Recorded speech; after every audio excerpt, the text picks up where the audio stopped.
High not safe. Bitcoin baru saja menembus satu level yang sepanjang sejarahnya, hanya tersentuh 4 kali. Ini bukan sekadar angka di chart. Bukan support teknikal biasa.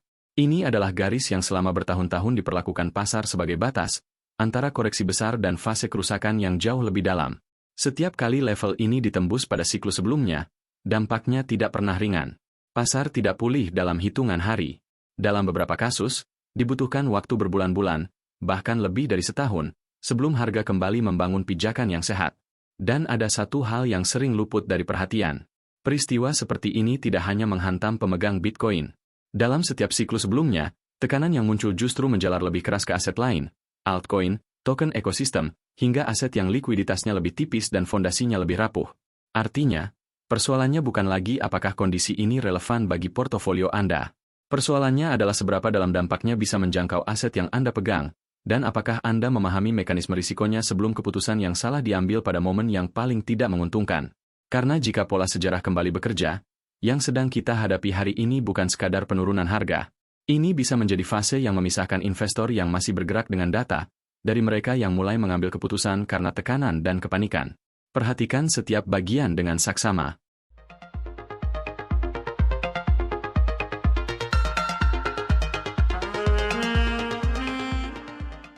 Rata-rata pergerakan 200 minggu. Untuk memahami seberapa serius situasi ini, ada satu indikator yang harus dipahami lebih dulu. Namanya mungkin sering muncul di berbagai analisis, tetapi maknanya jarang dijelaskan sampai ke akar persoalannya. Indikator itu adalah 200 Week Moving Average, atau 200 WMA. Secara sederhana, ini adalah rata-rata harga Bitcoin selama 200 minggu terakhir, setara dengan sekitar 1.400 hari, atau hampir 4 tahun penuh aktivitas pasar. Ribuan transaksi, berbagai fase siklus, dan perubahan sentimen selama bertahun-tahun dirangkum ke dalam satu garis. Karena itu, 200 WMA bukan alat untuk membaca fluktuasi harian. Ini bukan indikator yang dibuat untuk menangkap pantulan harga dalam beberapa jam atau beberapa hari. Fungsinya jauh lebih mendasar. Garis ini sering dipakai sebagai acuan nilai dasar jangka panjang Bitcoin, titik referensi yang membantu melihat apakah harga pasar sedang bergerak jauh di atas, mendekati, atau bahkan di bawah rata-rata siklus multitahun. Disinilah implikasinya menjadi serius. Ketika harga Bitcoin turun ke bawah 200 WMA, itu berarti harga pasar berada di bawah rata-rata harga 200 minggu terakhir, sebuah area yang sering diperlakukan pasar sebagai acuan valuasi jangka panjang. Secara historis, level ini memiliki bobot psikologis yang sangat besar. Bagi banyak pelaku pasar jangka panjang, area ini sering diperlakukan sebagai zona undervaluasi. Tetapi pada saat yang sama, bagi pemegang aset yang bergerak dengan emosi jangka pendek, area yang sama justru sering menjadi titik kepanikan. Karena itu, ketika harga berada di sekitar atau di bawah 200 WMA, dua arus yang berlawanan biasanya muncul bersamaan, akumulasi oleh pihak yang berpikir dalam horizon multitahun, dan distribusi panik dari pihak yang tidak siap menghadapi tekanan siklus.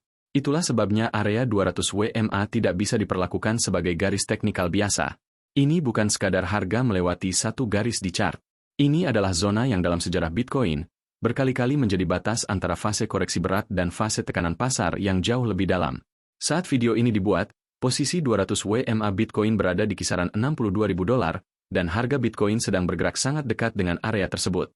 Ini penting, karena artinya pasar sedang berada tepat di zona batas yang secara historis selalu diperlakukan serius oleh pelaku pasar jangka panjang.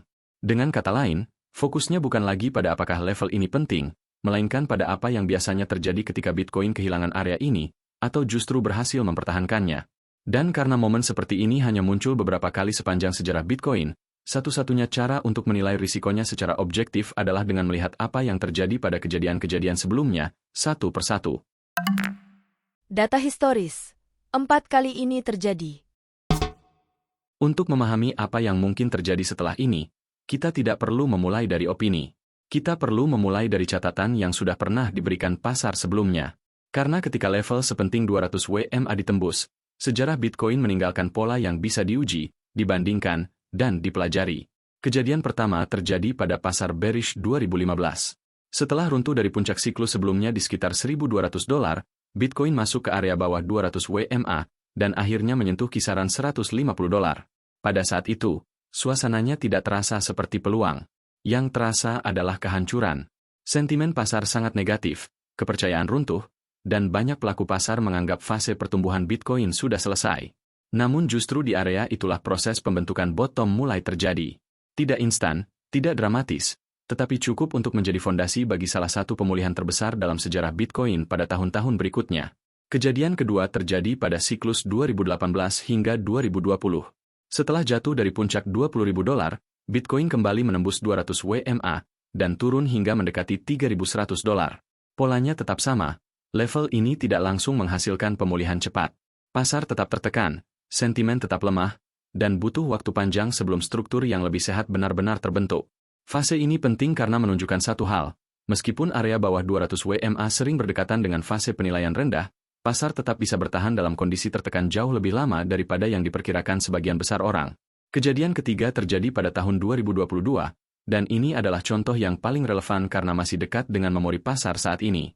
Bitcoin jatuh dari ATH $69.000, menembus 200 WMA, lalu turun hingga kisaran $15.700.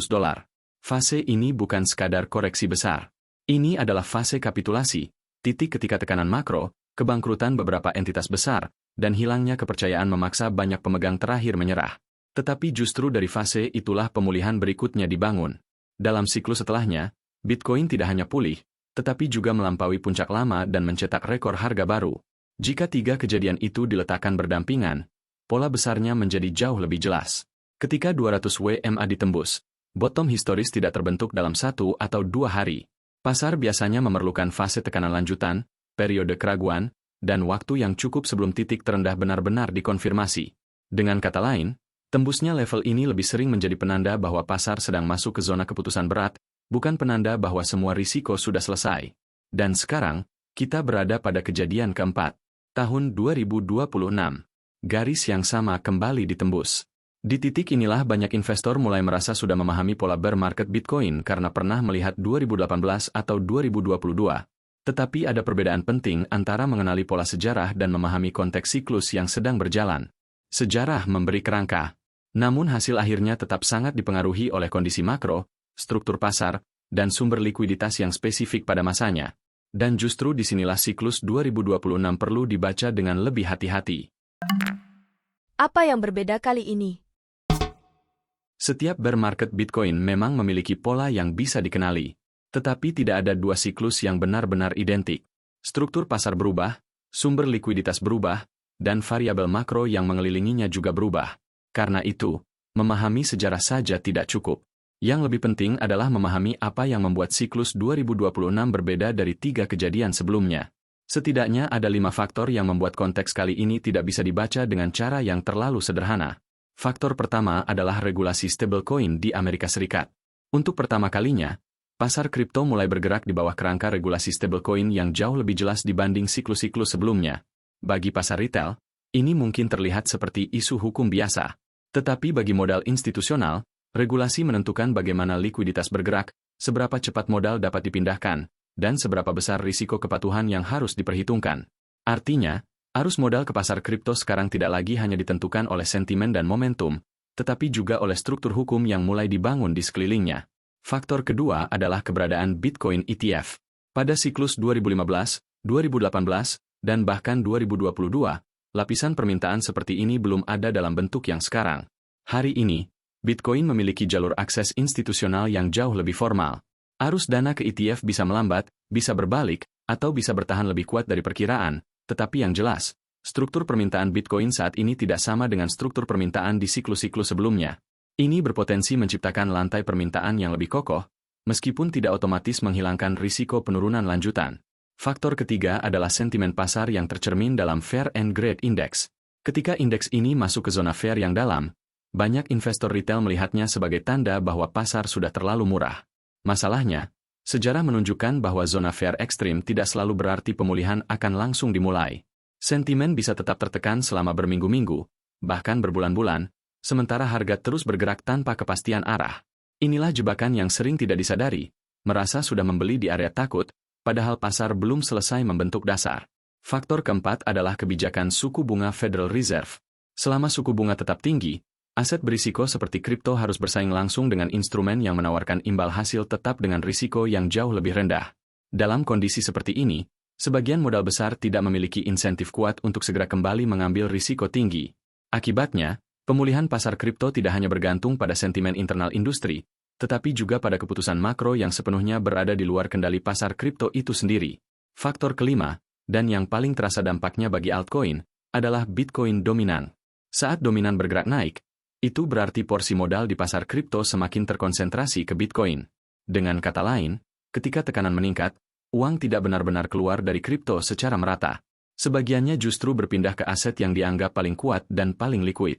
Dalam kondisi seperti ini, altcoin menghadapi tekanan ganda, turun terhadap dolar karena pasar melemah, dan turun terhadap Bitcoin karena perhatian serta likuiditas pasar semakin tersedot ke aset utama. Itulah sebabnya siklus 2026 tidak bisa dibaca hanya dengan kalimat sederhana, seperti Bitcoin pernah pulih setelah menembus 200 WMA, jadi kali ini pun pasti sama. Mungkin pasar akan pulih. Tetapi jalur menuju pemulihan itu sekarang dipengaruhi oleh variabel yang jauh lebih kompleks daripada sebelumnya. Dan dari seluruh variabel itu, satu pertanyaan menjadi semakin penting. Ketika Bitcoin berada dalam tekanan seperti ini, aset mana yang paling rentan terseret lebih dalam, dan mengapa justru altcoin hampir selalu menjadi korban terberatnya? Dampak altcoin, siapa yang paling terdampak? Dalam setiap fase ketika Bitcoin jatuh ke bawah 200 WMA, dampak paling berat hampir tidak pernah berhenti di Bitcoin. Tekanan justru biasanya menyebar lebih dalam ke altcoin. Dan jika melihat dua siklus bear market terakhir, polanya sangat konsisten. Ketika Bitcoin memasuki fase tekanan ekstrim, sebagian besar altcoin kehilangan nilai jauh lebih cepat dan jauh lebih dalam. Pada siklus 2018 dan 2022, penurunan Bitcoin memang besar. Tetapi penurunan altcoin rata-rata jauh lebih brutal. Banyak yang turun 2, 3, bahkan 5 kali lebih dalam dibanding Bitcoin dalam denominasi dolar.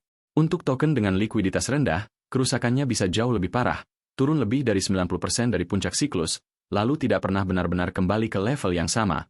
Ini penting dipahami, karena dalam bear market, kerugian terbesar sering bukan berasal dari aset utama, melainkan dari aset yang terlihat punya potensi besar tetapi tidak memiliki daya tahan ketika likuiditas mengering. Penyebabnya bukan sekadar karena altcoin lebih volatil. Ada mekanisme yang membuat mereka memang lebih rapuh dalam kondisi seperti ini. Mekanisme pertama adalah likuiditas. Bitcoin memiliki pasar yang jauh lebih dalam, volume yang jauh lebih besar, dan basis pembeli yang jauh lebih luas. Sebaliknya, banyak altcoin bergantung pada likuiditas yang tipis. Dalam kondisi normal, kelemahan ini tidak selalu terlihat. Tetapi ketika tekanan jual meningkat, kelemahan itu langsung muncul. Order jual yang relatif kecil bisa mendorong harga turun tajam karena sisi beli tidak cukup kuat untuk menyerapnya. Semakin kecil asetnya, semakin besar risiko harga jatuh lebih cepat daripada yang diperkirakan pemegangnya. Mekanisme kedua adalah pergeseran modal ke Bitcoin ketika Bitcoin dominance naik. Dalam fase ketidakpastian, pasar cenderung berkonsentrasi pada aset yang dianggap paling likuid, paling dikenal, dan paling mudah dipertahankan. Artinya, uang yang masih bertahan di dalam ekosistem kripto tidak tersebar merata ke seluruh aset, melainkan mengalir ke Bitcoin terlebih dahulu. Dampaknya sangat jelas. Altcoin tidak hanya turun karena pasar sedang melemah, tetapi juga karena porsi modal yang tersisa semakin menjauh dari mereka. Itulah sebabnya dalam fase seperti ini, banyak altcoin bisa terlihat lebih merah daripada Bitcoin, bahkan ketika sentimen pasar secara umum belum berubah banyak. Mekanisme ketiga adalah valuasi yang terlalu bergantung pada ekspektasi.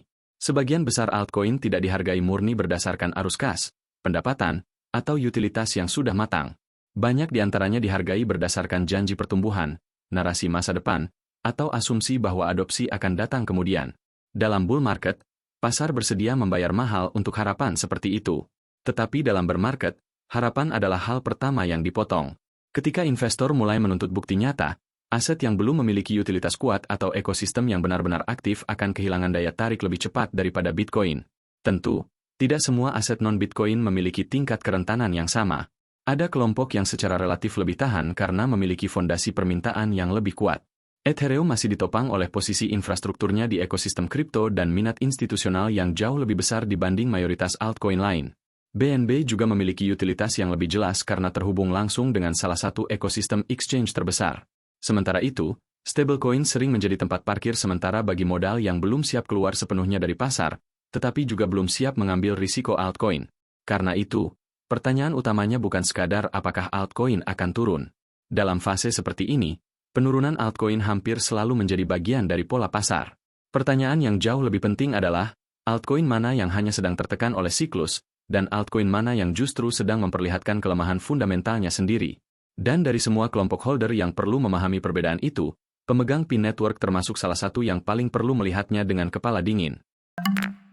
Dampak Pi Network Holder. Apa yang harus Anda ketahui? Di fase seperti ini, pemegang Pi Network perlu melihat situasinya dengan lebih presisi. Bukan dengan asumsi bahwa Pi akan kebal terhadap tekanan pasar, tetapi juga bukan dengan kesimpulan tergesa-gesa bahwa pelemahan harga otomatis berarti fondasi ekosistemnya ikut runtuh. Ada 3 realita yang perlu dipisahkan dengan sangat jelas. Realita pertama adalah soal harga Pi di exchange. Ketika Bitcoin masuk ke fase tekanan dan sentimen pasar memburuk, hampir seluruh aset kripto akan ikut terkena dampaknya, termasuk Pi. Dalam kondisi seperti ini, volume perdagangan bisa menurun, kedalaman order book bisa menipis, dan spread antara harga beli dengan harga jual cenderung melebar. Konsekuensinya sangat praktis. Siapapun yang mencoba keluar dari posisi pada fase tekanan seperti ini, berisiko menerima harga yang jauh lebih buruk dibanding saat kondisi pasar normal. Tetapi di titik inilah banyak kesalahan penilaian mulai terjadi. Harga di exchange adalah cerminan dari sentimen, likuiditas, dan posisi tawar pasar dalam jangka pendek. Harga bukan ukuran tunggal untuk menilai apakah suatu ekosistem sedang berkembang atau justru berhenti. Dua hal itu bisa bergerak ke arah yang berbeda dalam periode yang sama. Karena itu, ketika harga melemah, pertanyaan yang lebih penting bukan sekadar berapa harga Pi hari ini, melainkan apakah penurunan ini murni tekanan pasar, atau ada kerusakan nyata pada fondasi ekosistemnya. Realita kedua adalah meningkatnya FUD dan misinformasi di dalam komunitas. Ini hampir selalu muncul di setiap fase bear market, bukan hanya pada Pi. Ketika harga turun, ruang diskusi biasanya dipenuhi 2 jenis narasi ekstrim sekaligus, pihak yang menolak semua risiko seolah tidak ada masalah, dan pihak yang membesar-besarkan setiap kelemahan seolah seluruh proyek sudah berakhir. Masalahnya, kedua ekstrim ini sama-sama berbahaya, karena keduanya menjauhkan holder dari pembacaan yang objektif. Bagi pemegang Pi, risiko terbesarnya sering bukan berasal dari volatilitas harga itu sendiri, tetapi dari keputusan yang diambil saat emosi komunitas sedang tidak stabil. Konten yang tidak akurat, potongan informasi tanpa konteks, dan kesimpulan yang dibangun dari rumor dapat menyebar jauh lebih cepat daripada klarifikasi berbasis data. Akibatnya, banyak orang mulai menilai kondisi jaringan bukan dari perkembangan aktual, tetapi dari suasana percakapan yang sedang panas. Padahal, perkembangan ekosistem tidak diukur dari volume FUD. Perkembangan ekosistem diukur dari metrik jaringan yang benar-benar bergerak. Jumlah pengguna yang menyelesaikan KYC, jumlah migrasi mainnet, pertumbuhan utilitas dalam ekosistem, dan aktivitas infrastruktur jaringan adalah indikator yang jauh lebih relevan untuk menilai apakah fondasi Pi sedang bertambah kuat atau tidak. Harga bisa berubah cepat karena sentimen, tetapi kemajuan jaringan tidak berubah hanya karena pasar sedang takut. Realita ketiga, dan ini yang paling sering diabaikan, adalah bahwa bear market tidak menghentikan pekerjaan fundamental di dalam ekosistem Pi. KYC tetap relevan untuk diselesaikan. Pengelolaan lockup tetap menjadi keputusan strategis yang perlu dipahami, bukan diabaikan. Dan yang lebih penting, perkembangan utilitas juga tidak berhenti. Dalam pembaruan terbaru Pi App Studio, Pi menambahkan dukungan backend untuk aplikasi baru, termasuk penyimpanan data lintas sesi dan fase perencanaan aplikasi berbantuan AI sebelum aplikasi dibuat. Ini menunjukkan bahwa di balik tekanan harga, fokus pengembangan ekosistem tetap bergerak ke arah utilitas yang lebih fungsional, lebih berkelanjutan, dan lebih siap dipakai secara nyata. Dengan kata lain, bear market mungkin menekan harga di permukaan, tetapi tidak otomatis menghentikan proses pembangunan yang menentukan kualitas ekosistem di bawahnya. Karena itu, bagi holder Pi, fase seperti ini seharusnya tidak hanya dibaca sebagai ancaman terhadap harga. Fase ini juga berfungsi sebagai ujian kedisiplinan. Apakah keputusan akan diambil berdasarkan tekanan sentimen jangka pendek, atau berdasarkan pemisahan yang jernih antara pergerakan harga, kondisi likuiditas, dan perkembangan jaringan yang sesungguhnya. Dan setelah memahami 3 realita ini, pertanyaan berikutnya menjadi jauh lebih praktis. Jika pasar memang sedang berada di fase yang tidak ramah, apa langkah konkret yang seharusnya diambil sekarang? 3 pendekatan dan 3 titik penentu.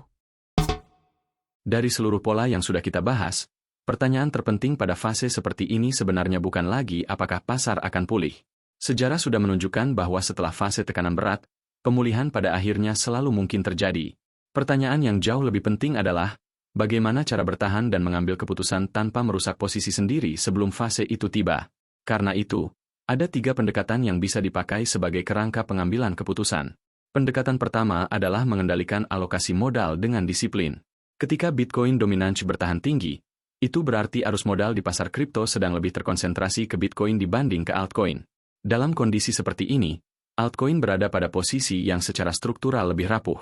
Risiko penurunan tambahan masih terbuka, sementara peluang pemulihan cepat biasanya lebih terbatas. Itu tidak otomatis berarti semua posisi harus dilikuidasi. Tetapi itu berarti eksposur harus dijaga tetap proporsional, penambahan posisi tidak dilakukan secara agresif hanya karena harga terlihat murah, dan setiap keputusan alokasi perlu disesuaikan dengan risiko yang benar-benar sanggup ditanggung. Pendekatan kedua adalah menunggu sinyal pemulihan yang bisa diverifikasi, bukan sekadar berharap pada pantulan. Dalam bermarket, salah satu jebakan paling mahal adalah menganggap kenaikan singkat sebagai tanda bahwa tren besar sudah berbalik. Karena itu, yang perlu dicari bukan hanya lilin hijau, tetapi perubahan kondisi yang lebih objektif. Secara historis, ada dua sinyal yang lebih layak dipantau. Pertama, Bitcoin kembali berada di atas 200-week moving average dan mampu bertahan di sana, bukan hanya menyentuhnya sesaat lalu turun lagi. Kedua, sentimen pasar mulai pulih secara konsisten, bukan hanya lonjakan optimisme 1 atau 2 hari yang segera hilang. Dua hal ini tidak menjamin risiko selesai, tetapi setidaknya memberi dasar keputusan yang jauh lebih kuat daripada reaksi spontan terhadap pergerakan harga jangka pendek. Pendekatan ketiga secara khusus penting bagi pemegang P-Network. Dalam fase pasar yang lemah, fokus terbaik tidak selalu berada pada harga, tetapi pada kualitas posisi yang sedang dibangun untuk fase pemulihan berikutnya. Jika KYC belum selesai, ini adalah waktu untuk menuntaskannya.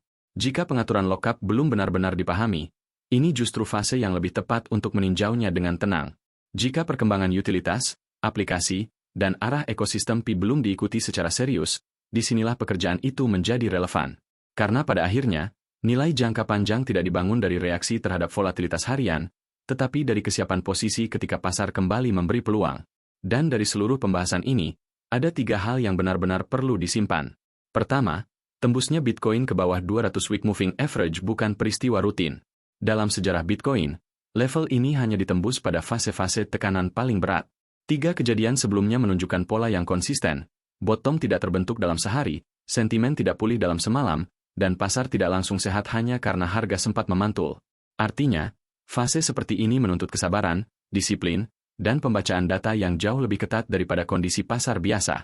Kedua, risiko terbesar dalam fase seperti ini sering tidak berhenti di Bitcoin.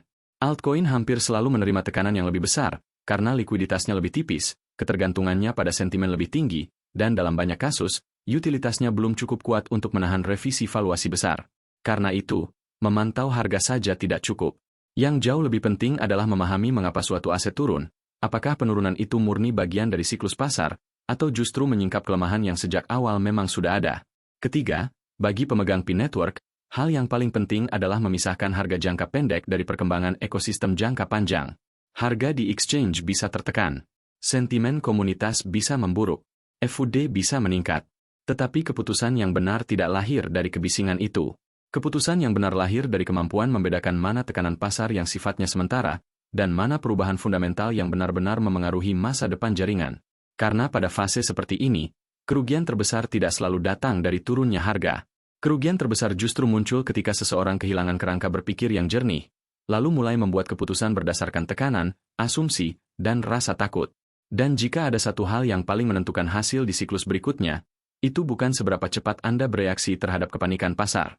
Yang menentukan adalah seberapa tenang Anda menjaga perspektif, ketika sebagian besar orang lain sudah kehilangannya.